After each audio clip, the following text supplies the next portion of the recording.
What's up, guys? Welcome back to the Social Standard Podcast. My guest today is Britt Kahn. Hi, Jess. Thanks for having me. Britt is a really incredible guest. So, she is a 7-time Sports Emmy award winning senior talent producer, booker, casting director with over 25 years of experience producing, booking, and talent scouting for really high profile individuals, athletes, politicians, entertainments for an incredible amount of media formats. I mean, she's done everything from television to documentaries, film, digitals, podcasts, live events, print, you name it, Britt has done it. So, Britt is going to shed some really incredible light for us today on how to find and book the right talent for the right format. Specifically, B2B, I'm looking at you when we're talking about podcast guests. So, Britt, what is up? And welcome to the podcast. Yeah, absolutely. So, like I said, we're going to talk a little bit about how to book the right guest for the right media format. And I will say, before I even jump into that, what I think how I found you was LinkedIn. So, I'll be curious to know if LinkedIn is a source of talent for you. But I found you on LinkedIn and I thought, wow, this woman does all of this booking and casting for Team Coco, for Conan O'Brien, for his live show, for his podcasts. And then I was reading further and I was like, wow, she's also doing this for CNN and Gayle King and Charles Barkley. And wait, you've done stuff with NBC for the Olympics. So the further I go down into your work history, the more impressed I am. And I'm like, well, okay, she clearly has got the magic secrets that we all need in B2B because B2B is in this transformational period, right? We've all gone from this time where brands can hide behind the brand, right? But they can't always do that. And especially now in this world, it's all about selling people to people. We want to see the employees, we want to see the C-suite, we want to see everybody in the company, and that's who we want to learn from. So B2B is having this moment where they're starting to lean more into podcasts and webinars and, written collaborations with influencers and subject matter experts and celebrities even. And so what I see a lot, a big pain point for these guys is they don't necessarily know how to do this. And a lot of their content comes out and it's dry and it's a little boring. Selfishly, I also want to learn from you because I'm trying to grow my podcast and do big, amazing things. And so, what better way to do that than to listen to all of the 25 years of experience you have and see what we can do with that. So, before we dive into that, just tell me a little bit about what does this role mean? You've been doing it for 25 years. Media formats have changed so dramatically over that time. Like, what does it mean to be a booker or a casting director in 2024? Well, I'll say it's very different than when I started out. I started out booking pre internet, which, if you can Hmm. sort of take your mind back and think about what it must be like to find a guest without seeing a clip of them on YouTube or checking out their LinkedIn profile or Googling a telephone number or an email address. In fact, I don't even know how I did that, or anyone in my industry did that all those years ago. So I will say the biggest tool at my disposal now is the internet. Everybody has a public Mhm. persona for the most part. They will have social media, they will have a LinkedIn profile. It's usually a lot easier to find people in this day and age than it was all the way back then. But the skill set has not changed. So what I learned 25 years Sure. ago, and I'm still learning, it's evolving. It's not a set of skills I learned 25 years ago and then I just sort of pull them out of my toolbox. I'm Sure. constantly learning how to do things differently, maybe more efficiently, um, especially as media formats evolve. People like me have to evolve as well. Yeah. Oh, absolutely. I think that's right. So I mean, what's your most popular media format then in 2024? Is it podcasts? I would say podcasts Yeah. are the bulk of my business, which is both amazing because I love that there are so many different outlets now. Um, but at the same time, it makes my job more difficult because there are so many outlets, platforms, people wanting interviews with typically a small pool of people. For Mhm. example, if you're booking celebrities or entertainers, every time I take on a new project, a new client, a new job, and they give me a list or we discuss a list of their, let's say, top 20 wish list guests, it's the same people over and over again. Interesting. So, yeah, so I try to put myself in the position of that person's agent or manager or publicist. And I know for a fact they get hundreds of requests for the same client every day. So that really informs how I formulate my pitch letter. Because back in the old days, you could work for a show and send a letter and say, this is the show I'm working on, and this is the time it tapes. And everyone pretty much knew what that show was and what that interview would entail. And now there just are so many platforms and shows and um, outlets for people to tell their story that I cannot expect every agent, manager, publicist to know what I'm talking about, to know what this podcast is, to know what this digital outlet is, to even know what this network is or the streaming platform is. So my letters have to be so much more detailed these days. I really have to spoon feed them all the information in a one sheet, and it's one shot because Hmm. I don't want them to have to work at all to find out what it is I'm pitching. Because my fear is they'll take a look and be like, I don't know what that is, and I don't have time to research it or watch it or listen to it or Google it. And so I'm just going to say no right off the bat, or I'm just not going to respond. So I Yep. really do try and tailor each pitch letter um, based on what project I'm working on, and then also what their client we are hoping that that person will bring to our project or our audience. So it's very specific, it's very detailed, and that is a huge change from when I started doing this. Yeah, and that makes a ton of sense because that actually is very similar to influencer marketing or even when we deal with our brand clients. As I always say that it's our job to make things easy for them. If they have to go out and surface something, then it's just you lose everyone's attention, especially in a world that is full of TikTok videos that are, a Bite minute or less. sized, yeah. You have to be able to grab somebody's attention very quickly, and that's not just on social media. It's in email, it's in every single form of communication. Right. And I also think about when I put something in an email, my thought is they might CC someone, they might forward it to someone. People often say to me, do you put things in attachments? I do not work with attachments because I feel like if someone responds and CC someone or forwards, whatever, that attachment is going to go by the wayside very quickly. Uh-huh. And I still want that one sheet to remain. Yes. So I've stopped using attachments in my pitches. Everything is just in the body of the email. And I let's say they decide, oh, this could be a good opportunity. Let me forward this to so and so and get his take or her take. Um, I want all that information just to be in that one sheet. I don't want anyone to be like, well, this question or that question or anything I've left out. And sometimes my pitches evolve because someone will come back with a question and I'll think, oh, I should have put that Mhm. in the original reach out. And so moving forward now, my pitch will include that. Yeah. Well, that's so interesting. You're a marketing machine yourself, right? I mean, that's you just sort of sussed out the whole like your process. It's like we set it all up, here's how we do it. And if we get feedback along the way, we incorporate it and we evolve. But yeah, you're setting yourself up for the best chance at success, which really, I guess, when I was thinking about this podcast, I hadn't necessarily considered that, right? But you have no guest if they don't say yes, Exactly. It's all about the guest. And I've learned over the years to right? they're kind of touchstones in my industry, at least for me. Yep. Relationships are everything. Um, Sometimes I work on a project, let's say a podcast. Mhm. I worked on a podcast the very first week of the lockdown. Yes. The company reached out to me. They said, we're going to get this up and running tomorrow. Mhm. Can you join us? I looked at their material. I said, sure, I'll buy in. I do have to buy into the concept because otherwise, how can I sell it? Yeah. So I bought in. Sure. The host was someone who was known Mhm. locally, but not nationally. So it was a host that was fairly unknown for a platform that was fairly unknown. And that's where relationships came in because in those first few Okay. bookings, I really had to drill down on people that I've known for a long time, that I've worked with for a long time, who trust me as a person, not necessarily who I'm working for.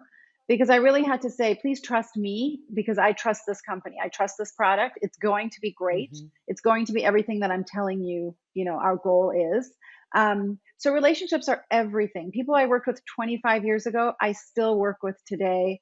I just had an email exchange this week with a contact at the NBA that I literally worked with. We figured it out 24 years ago Wow. and we're still in touch and they're still where they are and I'm doing my thing.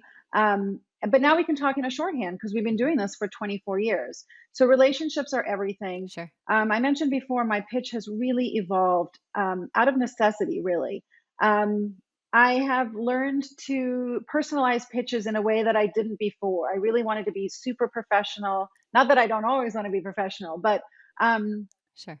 but now I feel like I can infuse a little bit of my personality, a little bit of me into the pitches and make them super personal. I pitched a Hollywood celebrity who had recently done a People magazine article about his journey to sobriety, Mm. and the television show I was working on really wanted to explore that further.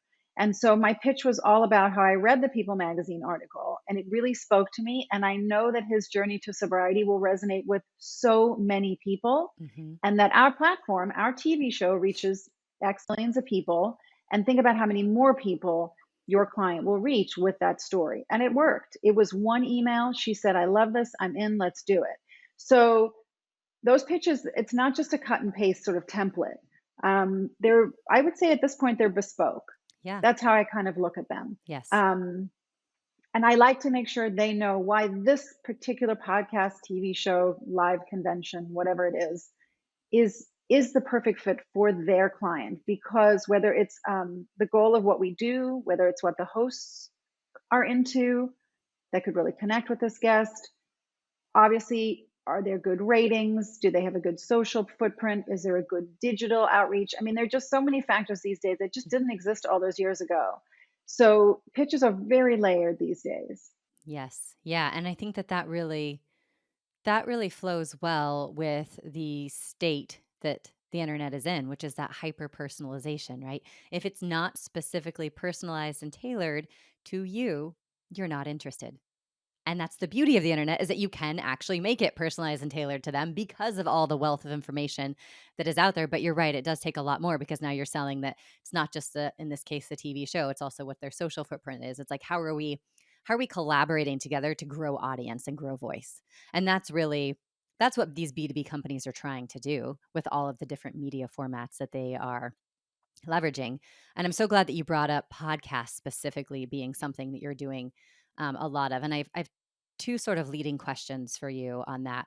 One is, how do you think about, v- and maybe I guess, are most of your guests video or audio podcasts? And if you do both, how do you think about those guests differently? And then second, are are most of your podcasts paying guests to show up, or are you asking them to do it in exchange for like audience sharing? Okay, so to your first question about video versus audio, in the beginning, I say 3, 4, 5 years ago. At least that's when I joined sort of the Sure. podcast world. I know it's been around for a lot longer, but Hmm. that's really, I feel like, when there was a lot of crossover between people who work in TV, sort of transitioning to other mediums and Yes. formats. Um, it was all audio, and that was understood. Video was really not part of that equation. Hmm. It somehow changed during lockdown when Zoom came into our lives. And a lot of the podcasts were recorded over Zoom or Riverside or similar technology. And then people got so used to being on camera using Zoom that it just sort of was a natural evolution. I think every podcast I work on these days has a video element to it, and Okay. guests really expect it. It's I noted on my pitches we record video and audio. Some of them ask me to say, if you're not comfortable with video, please let me know. I've never had one guest say they don't want to be on video. Um, so that just seems like a natural evolution that everybody just sort of accepted and is fine with. And I do think Zoom and lockdown, pandemic Zooms had a lot to do with that. And your second question about being paid, I've worked on countless podcasts, and I have never ever worked on a podcast that pays guests. Um, the currency we work in, and really it's the same for most TV shows as well. Late night shows work in an honorarium or a stipend that I think is more a tradition than sort of real value of payment for their guests. Um, but for the most part, at least in my experience, no guest is paid for podcasts. The currency really is promotion. So, if they have a book, a movie, a t- by the way, I should say, this is digressing a little, but I will say, in terms of evolution, it just came to me. Years ago, I was working on trying to get certain NBA athletes to do a show I was working on, and millions of people watch the NBA. They don't need to come on a show to promote the NBA. NBA fans are going to watch regardless of whether that person is interviewed on a talk show. But I also started realizing that a lot of NBA players have sneakers that they want to promote. They are in video games they want to promote. Some of them, cut music albums they want to promote. It really became um, evident to me that if I targeted their interests outside of the game, but that they still want people, consumers, They want people to buy their sneakers and their aftershave and their video games. I had a lot more success in booking them. So it became sort of, and that's the same with, and it applies outside of the NBA and outside of athletes too. A lot of people have philanthropic foundations that they want attention. So it may not be their primary um, career. In other words, people are probably going to buy their book and they're probably going to see their movie, but are they going to donate to their charity, or are they going to, support an animal shelter that's very close to their heart? So there are different sort of entry points to booking, and it's not always a clear, A to B. Well, they have a book out or they have a movie out, and I'll talk to their, the person handling movie studio publicity. There are other ways in, and maybe things in their life that they're passionate about that don't get a lot of attention, and that could be a really good point of contact and lead to a booking. Yeah, that makes a lot of sense, actually. Um, it's more about, and it's about their personal brand too, right? They're kind of, Well, exactly. yeah. Okay, that makes a lot of sense. Yeah, and I'm glad to hear that people are not as adverse to video as they once were, because it is taking over. And I think your point about Zoom is absolutely correct. And then when you layer that on with YouTube, right, where YouTubers starting podcasts, I think also gave rise to a really interesting dynamic, right, with video. And now you look at like TikTok and Instagram and all these places, you have all the promotion that comes from video on social media. It's almost necessary to do video if you really want your podcast to even just be listened to. Right. I also think that since the pandemic, since everybody was doing Zooms every day for years, um, audiences are a lot less precious about production value. Yes. I think they are used to seeing people in their living rooms. I mean, I feel like I'm terribly lit compared to you today, and I don't think the audience necessarily holds it against me, or at least I hope they don't, No. because I think some of those Zooms in the early days were were brutal. Yes. Before we were used to it, we just thought, oh my gosh, we'd never put this on TV. And now you see people zooming in. And you watch any cable news network, and guests no longer have full camera setups in their living room Right. or a satellite truck outside, parked outside in the driveway. They're just clicking on a computer link and, Mhm. zooming in from sometimes their bedrooms, which actually always Yeah. surprises me. Yes, me too. Yeah. That one always gets me as well. It feels a little intimate to be in some of these rooms in their homes. But yeah, some people don't Right. really care, which is kind of amazing. Yeah, and that all makes a lot of sense to me. I think the thing that I guess my next question is like, okay, so I understand how you sort of get them, right? To get them to come in. But if we actually back it up one step, you mentioned that a lot of clients will kind of tell you for podcasts maybe who their top 10 guests are. Is that how you start the process? Or you also say, if you understand the format of what they're talking about, if they're talking about, plumbing, they want to be the top podcast in plumbing. Let's say that you go out and find all the top plumbers to talk on this podcast. It's like the worst example possible, but you get the gist. Is like, are you doing the discovery with and for them, or are you kind of going out and getting the people that they really want? I think it's a little bit of both. Most Okay. projects I join, they say we have a good idea of people we'd like to hear from, or people we'd like our host to talk to. And sometimes I look at their list and I think, yeah, these people are A, great names, and B, probably gettable, at least some Okay. of them. And sometimes I look at their list and say, these are great names, and these names are not gettable. And that's part of the job that I don't love, because I'm an optimist by Sure. nature. My glass is always half full. And especially when it comes to booking, I always say, shoot for the moon. You just never know. Exactly. But I Yes. also like to be realistic. And I don't want, um, especially people who we're still in the hiring phase, maybe I haven't signed on 100%. I don't want to mislead them Hmm. that these A list Hollywood actors are going to be signing up for this podcast, because based on my experience, it's probably unlikely.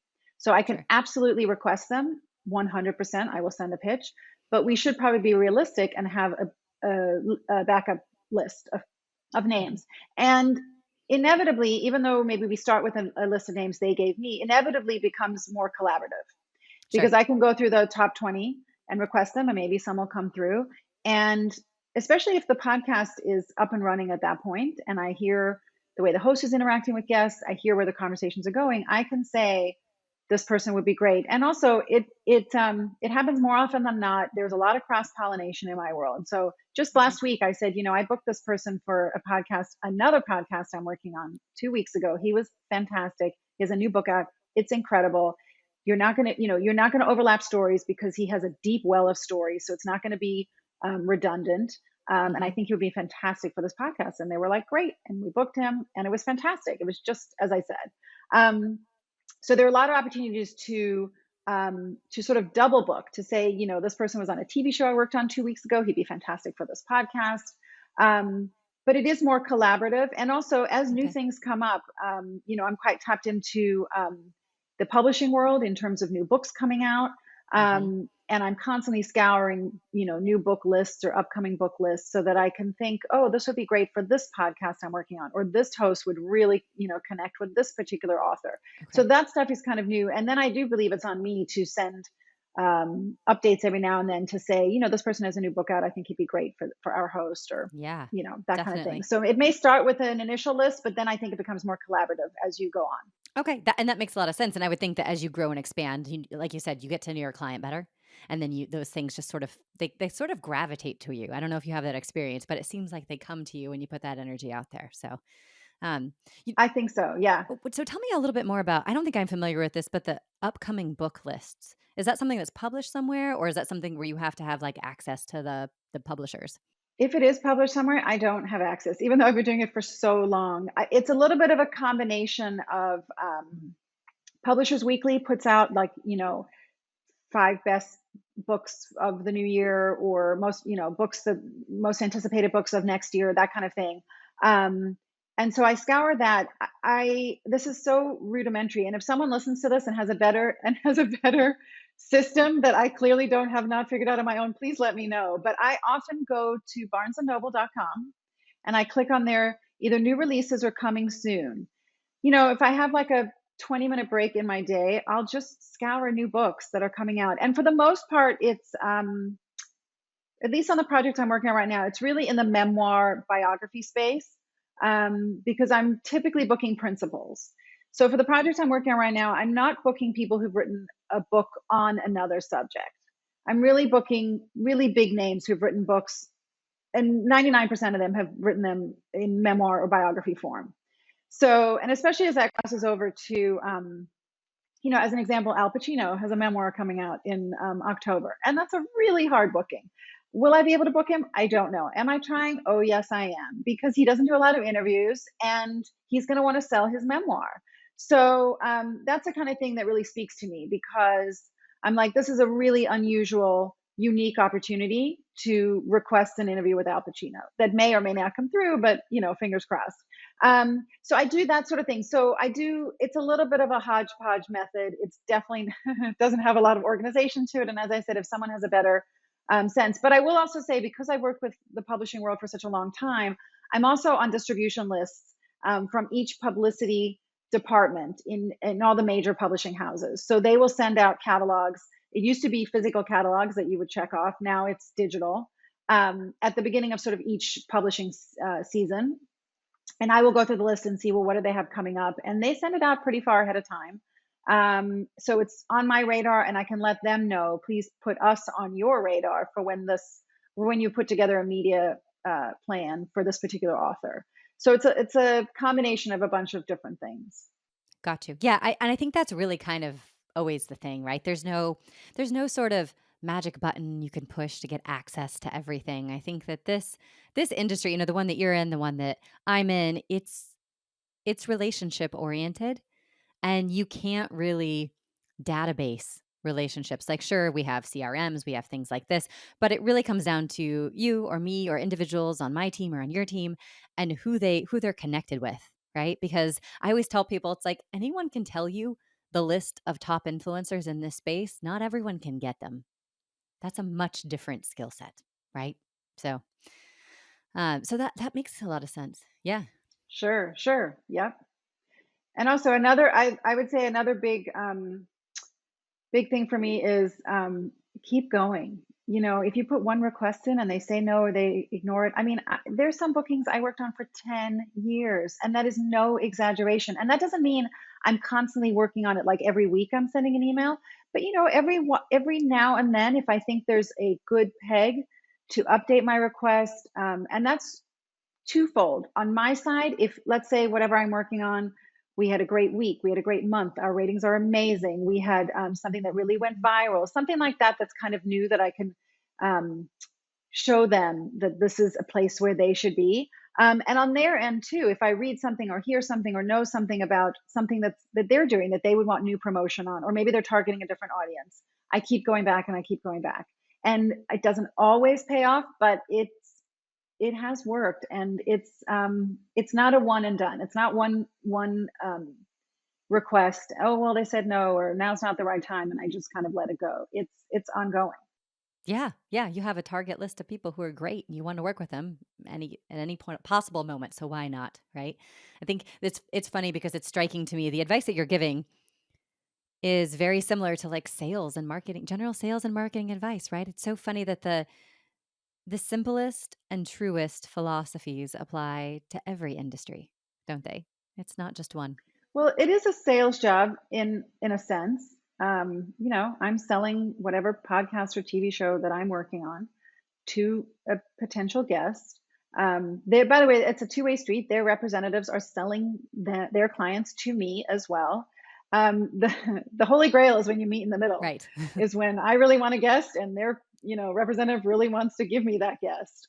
Doesn't always work. My job would be a lot easier if that's how it always was. Mine too. Um, yeah, 9 times out of 10, I'm chasing someone who maybe doesn't want to be chased. And so that is a sales job for sure. Yeah, no, absolutely. I definitely think that's right. And I mean, let's say your client has a list, okay, they've got the list of 10. You say, "Okay, I think these are all gettable." How do you take them through, like, in your mind as part of your process, do you go through and think, "Okay, these people would be really good fit for this type of content, but this person is just not gonna be really fantastic on a podcast. I think this might be better for a written collaboration." I don't often do that. I feel like at a certain level, the list that I'm working with, universally, we know these people are going to be great interviews. Yes, that's probably Um, true. yeah, but that hasn't always been the case. I mean, there have been plenty of jobs I've had or projects I've had where I'm really down a deep research rabbit hole trying to find a certain expert in a field that maybe is not that familiar to me. So I really kind of have to, immerse myself in that world for a little bit to sort of grasp the concepts and what I'm looking for and what would make a good guest. And B, it's maybe a field where they're not forward facing. They don't have YouTube channels, and maybe it's academia, maybe it's someone who works in a hospital, maybe it's a doctor, a specialist. And nowadays, those fields are way more savvy than they used to be. So they usually is, you could probably YouTube or Google a clip of someone speaking at a convention or doing a Zoom interview or something. So those clips are more readily available. But I can often look at a clip and say, wow, this person is not a dynamic interview. And let's face it, it's not everyone is sort of born to be on television. We had Yeah. this conversation. We had this Right. conversation before we started taping, that I am so far out of my comfort zone, even though I spend my whole career convincing people to do just that. Um, and so some people are just not great at it. Doesn't mean they can't get better with practice, but maybe they're a scientist and they've spent their whole career um, finding a cure for cancer, which God bless them, and not on a YouTube channel or on Zooms or producing their own podcast. So sometimes it's really, you just have to weigh that. Is this person the preeminent expert on in this field, and the biggest get we can get, and the person we want to talk to, like the one person that absolutely will make this podcast episode amazing. And does it matter if he or she is a little dry? It doesn't. That's the one factor. And that's great. Go ahead and book them. But there also could be, we're looking for a really dynamic expert, and there maybe are six to choose from. And then, go with the one that's more dynamic and has a dynamic personality versus the one that's a Yes. little dry. And in the old days, because now, as I said, most people have clips online and whatnot. In the old days, we would call that a pre interview, where you would not really commit to a booking, but you'd say, I'm researching this topic. I'm exploring potential guests, and I wonder if you would mind getting on the phone with me and we could just talk this through. You can tell a lot from a phone call. You can tell a lot if someone has personality, how they tell a story, what their thought process is, how it sort of comes out of their mouth. Is it succinct? Um, does it make sense? Is it sort of in plain speak that listeners or viewers would understand? And if you don't feel like you got enough from that phone call, and there really are no clips online, I have many times in my career asked people, especially in the age of smartphones, I would say, would you mind having your wife or spouse or neighbor or son just do a quick Q&A with you, film it on an iPhone. They can ask you, let's say they have a book out. They can just ask you some questions about your book and just look to camera and explain who you are, what your expertise is, why you wrote this book, key points from the book, and then just text me the clip. And that's a great way to gauge. In 10 seconds, you will know if this person, will be a great interview. And not every interview is great. Whether this person will be a good interview, whether this person, we should go in a different direction. This is not the right person for this particular show or podcast or whatnot. Right. How do you, if someone does all of that and you're like, this is not right, how do you let them down easily without, being Well, I rude? think definitely the couching it by saying we're in the research phase of this segment. Yes. We don't exactly know which direction we're going in, so we're talking to a few people. And then if that person doesn't end up being the right person, you can say something like, "Thank you so much for your time." I always try and lead with positives and say, "Your work is so Hmm. interesting. Your book is fascinating. Your research is going to help millions. We've decided to go in another direction, but I will keep you in mind for future opportunities." And by the way, that's Yeah. I yes, think and that's that's great. not a bill of goods I'm selling him. As I said, I've kept contacts for 25 years. So I really will. I mean it when I say I will keep them in mind for future opportunities. Yeah, and I think that's great too because, the reality is like everyone's on in a different spot in that spectrum, right? And they may just be getting their toe in the water. And it's great to have that feedback or it's Absolutely. great to get a taste and that may actually lead them to want to improve what they're doing. And then maybe in 6 months to a year later, you see a clip of them, they've improved tremendously and you're like, "Hey, come on back. This is the time," right? So, Absolutely. Absolutely. yeah, I think that's great because I know that specifically for this podcast, I usually feel like I hit pretty well the first time. I'm like, I just think this person's going to be just a feeling. I just think they're going to be a great conversation. But every once in a while, you're like, you know what? That person doesn't want to get on a pre-call with me. And I'm not 100% sure about them. And I'm like, I think I'm just going to have to leave it for now because, doing a podcast is time consuming for everyone involved. And so it really has to make sense for both parties to like commit the time and the effort and the energy to do it and then get it up and out into the world. So I think those are great things. And I do think that that's something that marketers in particular who are setting up podcasts like aren't necessarily sure of how to do that, right? And I do love the idea of like the pre-call. And if you're booking guests for Conan O'Brien's podcast, you're going to get a lot more yeses to pre-calls or interview calls and all that sort of stuff than you are if you are Jess Phillips, CEO of the Social Standard, who you may or may not have ever heard of, right? So I think that it's a balance between those things. So, you know, to your point, though, I do think that the types of folks that I have on my show or other marketers are having on their shows do have quite a bit out there on themselves, right? And it can be written, it can be video, but I think that's a really great point and really great advice for anyone who is starting the journey of the podcast. I should say I worked in late night TV for a long Mhm. time, and if people Yeah. if people out there think that guests as famous as they are, if they think they just kind Hmm. of get on there and riff and tell a few stories and then leave, Yeah. I'm going to let you know a little secret. Those interviews, they do pre-interviews with guests, no matter how big Yeah. they are. In Hollywood, I mean, A-list entertainers still do pre-interviews, and that's not because we Yeah. don't think they'd be great guests. Of course, they're going to be great guests, but it's because you have a short amount of time, and you want to hit on the funniest stories, the greatest anecdotes. And so you kind of want to mold the segment um, to get the best out of it. So it's not only people just starting out that could benefit from a pre interview or a pre interview call. It's really to talk through ideas. I mean, we did one. For this, when you first reached out to me, I should also tell your listeners that I said no when you first reached out to me. And then I had to rethink because I thought, gosh, I spent my whole life trying to convince people to do this. And, I live for the yeses. And who am I to say no to someone? Yeah. And so then I suggested we get on a call and just talk it through. Yeah. You And pulled that's me how through this your came own to be. strategy. It was great. I got to I But by got the to way, learn a little bit. you're a great booker. Your initial pitch was fantastic. It told me everything I needed to know, but I did need to establish a certain level of sort of comfort with the idea of doing an interview like this because, I'm strictly behind the scenes for my whole career by design. That's the path I chose very deliberately. So Yes, and I think that's right, and a lot of people do, but I also think that those are sometimes the voices that we wanna hear from or need to hear from, but can't seem to get enough of, right? It's the people who are living the day-to-day experiences of doing incredible work that I personally wanna hear from, right? It's not necessarily the sales guy at so and so that's gonna spit whatever that sounds good. Like, some of that's nice, but it's nice to really learn. Like, I think that the goal for me with this podcast is to learn and to continue to expand my knowledge of how great minds are thinking about things, right? And I wanna take my audience along on that journey because why the heck not, right? If I'm having these conversations and I'm getting so pumped, why would I keep that to myself?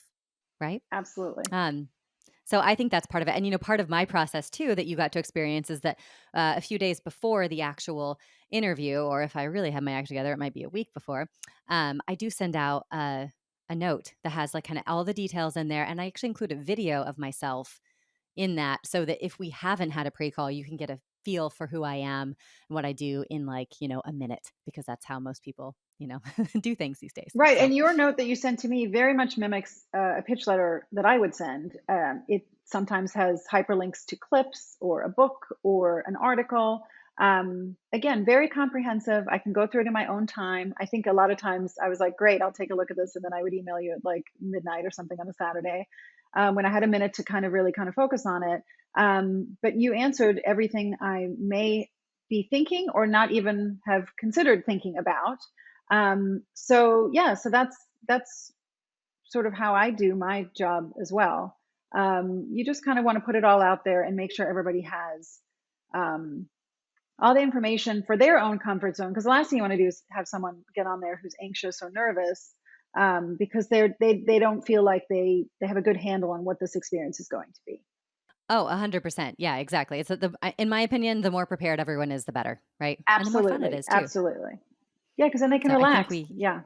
yes, exactly. Relax, have a good time, have a good conversation. I think that's right. What else? I mean, if you are advising, let's say, a B2B client, any sort of marketing client, it's like that has a desire to launch a podcast. What do things that I've learned from you so far is like, sounds like one, you want a booker for sure. I think that Two, would you want a help. target list. Yep. Yeah, That, yeah, exactly. yeah. You want a target list, right? Of people and names that you would love to have on the podcast. Well, let's go back. Go ahead. Let's actually start Okay, earlier sure. than that. Why do you want to launch a podcast? Right. Who's the audience? Is Right. this internally for your own employees or is this externally? Are you using this to promote your company, your brand, etc.? Hmm. So that's really the first step. Okay. The second step is what is the hook to this podcast? Because there are a bajillion podcasts out there. Yes. Um, and in order for me as a booker to sell this, I need to be able to really glom onto a hook that is going to differentiate your Hmm. podcast from the 50 million others out there. And now I know we're not reinventing the wheel here. Um, but why are you guys launching a podcast when there's so many out there in the space? Really, what is your goal with this? And Right. that's really like, in the movies they call that a log line, where it's just like a one or two sentence description that kind of distills your idea into these one or two sentences. That really gives me a good idea. So that's what I would start with.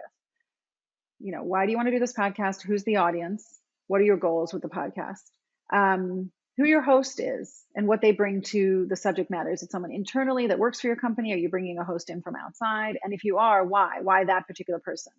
And then, yes, I would say a list and a booker would help. It's not to say that, this is not rocket science, what I'm doing. It certainly is a skill for sure. And having contacts over 25 years saves someone else who doesn't have contacts a lot of struggle and work for sure. But if you, if you're on a limited budget, A booker may not be in the cards, at least before you launch. So is there someone on your team who has these skills? You sort of compared it to sales, to marketing. Sometimes it's publicity. Do you have someone who sort of understands what this entails and how to reach out to people? And could you tap them in the beginning? And if you do have the budget for a booker, then by all means hire a booker, because they're going to make your life a lot easier. Sure. Yeah, that makes perfect sense. And then once you figure out the names, it's making sure that they're good in the format that you're going for, that you guys, I would assume, have a shared they reach an audience that you would be interested, you have an audience that they would be interested in, so there's some sort of collaboration. And then it sounds like getting that pre-call is really where I a lot of think the gold happens. absolutely. Absolutely. And then also, sometimes, and this is not manipulation, it's really just guidance and trying to refine. If you've had a pre-call with a guest and you should be recording that or taking notes on it.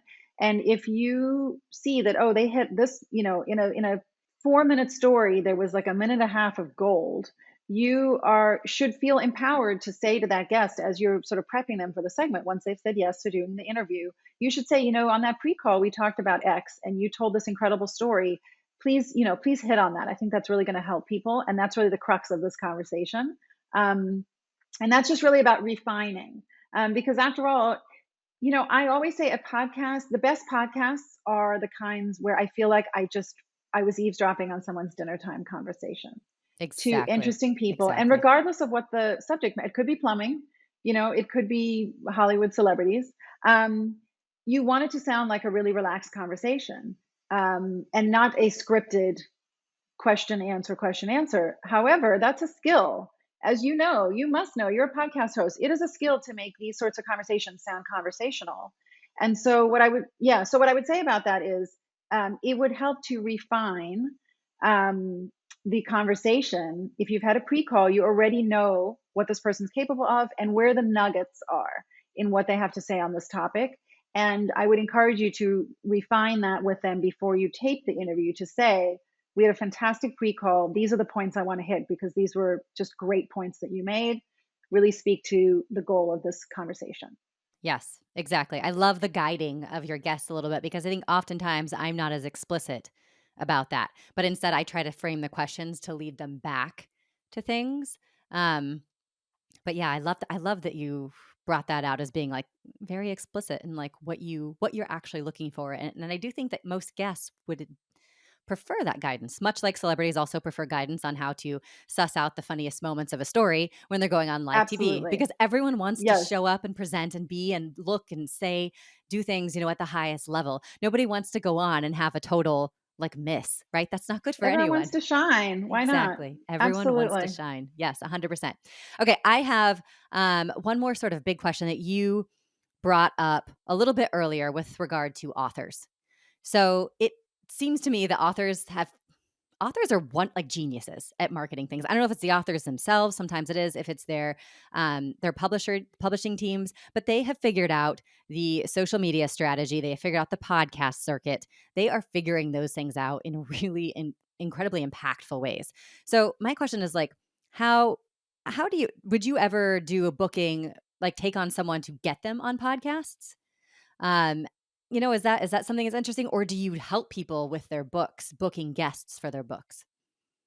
So I have been asked about working on certain authors' media tours, and even though it sort of is maybe different sides of the same coin, in terms of what the job is, it's I don't feel like it's what I do.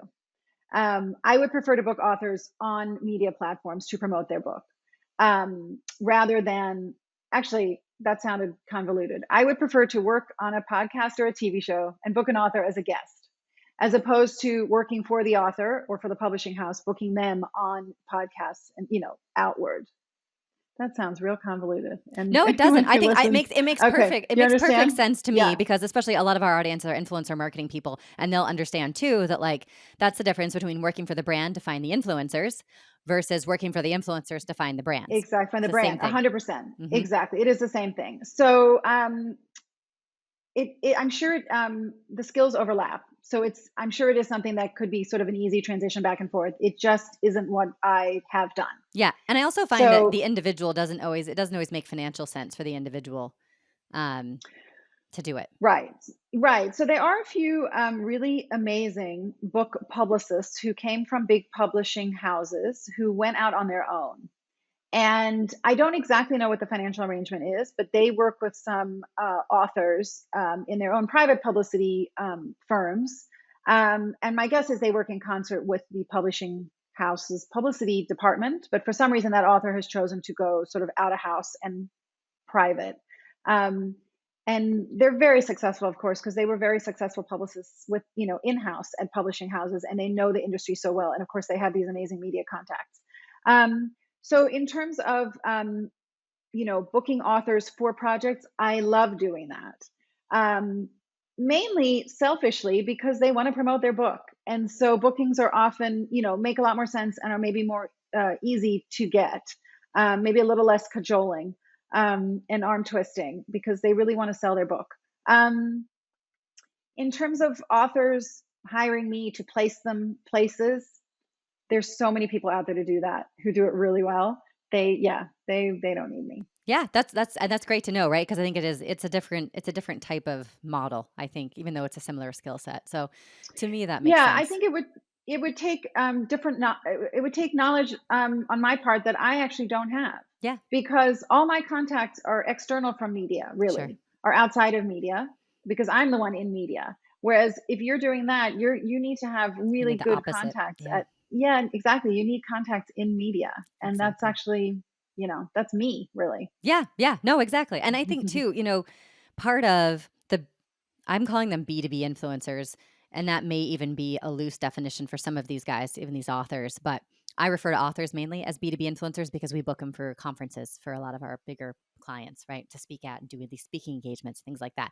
But I think that part of this explosion of influencers that are not your traditional like Instagram influencers online is definitely that more and more people are going to have books, right? It just feels like I think I wrote a LinkedIn post a week or two ago.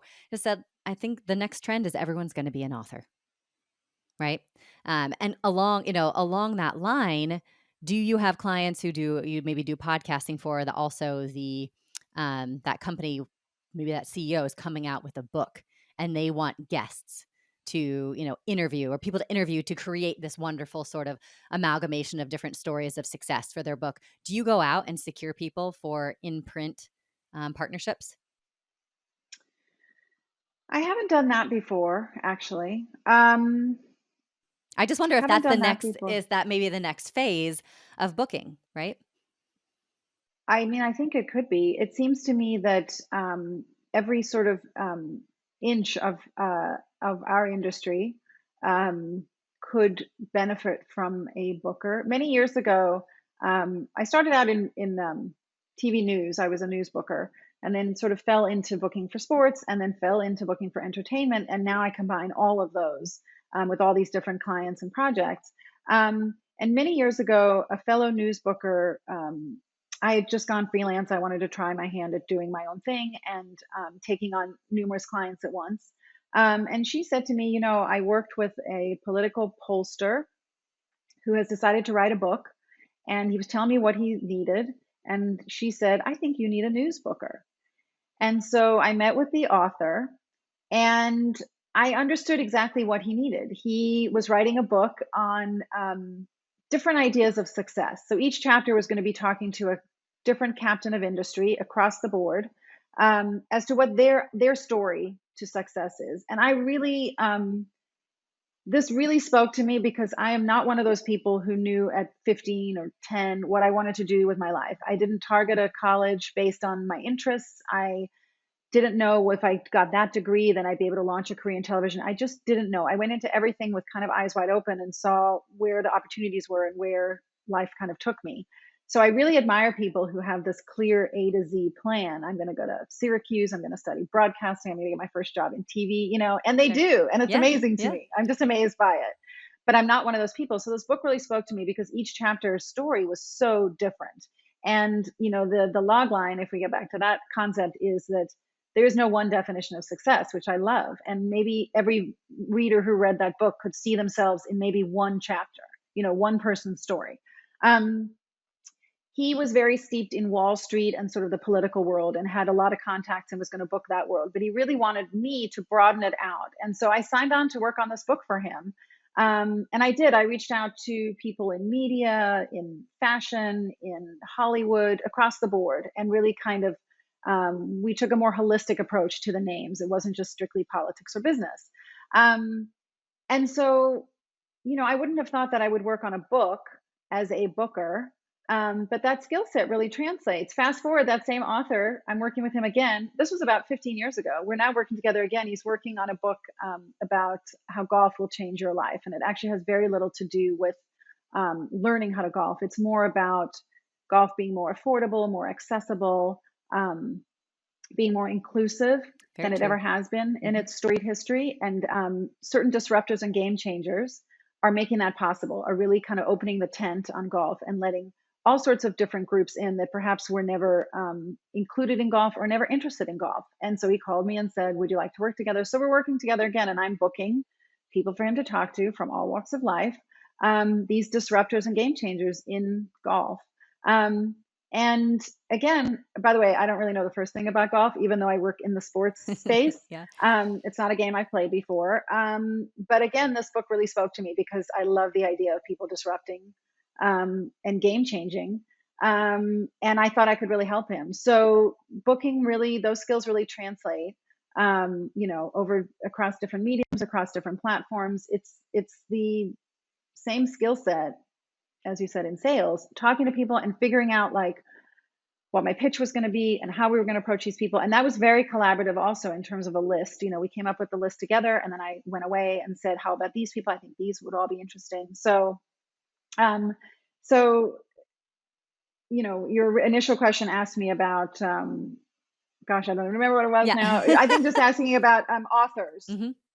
Yeah. And so I am working with authors in this regard, an author, but the booking really translates across all these different platforms. It does. Yeah, it definitely does. I can absolutely see that.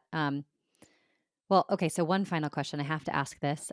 We talked about a little bit earlier, but I always look at these huge podcasters who have all of these incredible guests. And now that I have sort of blinders are off after this conversation, I see that they're clearly using bookers. And one thing that I always just wondered was, do you think that someone like Joe Rogan, for example, who I think I just read the other day has 14.5 million subscribers on YouTube, or excuse me, on Spotify, do you think that Rogan uses a booker to get all of his guests? Yes, 100%.